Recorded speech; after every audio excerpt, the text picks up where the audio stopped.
Aisha spent an entire life with Muhammad sallallahu alaihi wasallam, and they all spoke about the death of Rasulullah.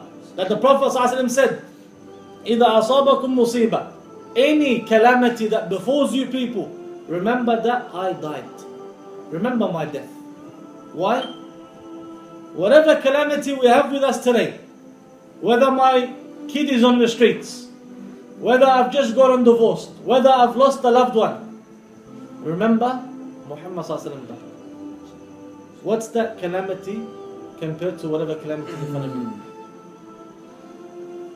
What's that calamity of losing Muhammad sallallahu alaihi wasallam compared to the calamity that's in front of us? How small is that calamity now? Why? Because we lost the Prophet sallallahu alaihi wasallam. Even though he lives with us and his sunnah lives with us and the Quran lives with us.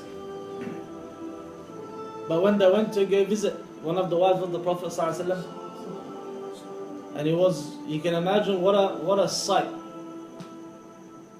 Sayyidina Abu Bakr and Sayyidina Umar, both going to visit.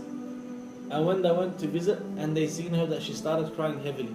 And they said to her, in other words, whatever Allah's decreed has happened. She said, I'm not crying even about it. She said, I'm crying that the wahi has been cut off from the sama. In other words, there was a rahmah that used to come down.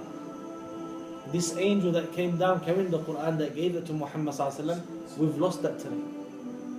Aisha, from her entire years with Muhammad sallallahu alaihi wasallam, even when people spoke about the death of Rasulullah sallallahu alaihi wasallam, Aisha used to say that I was the last person to mix my saliva with his saliva.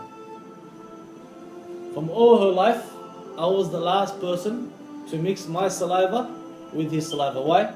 Because when the Prophet ﷺ asked in the last moments of his death for the siwak, Aisha says, I took it and I placed it in my mouth until it became soft and moist.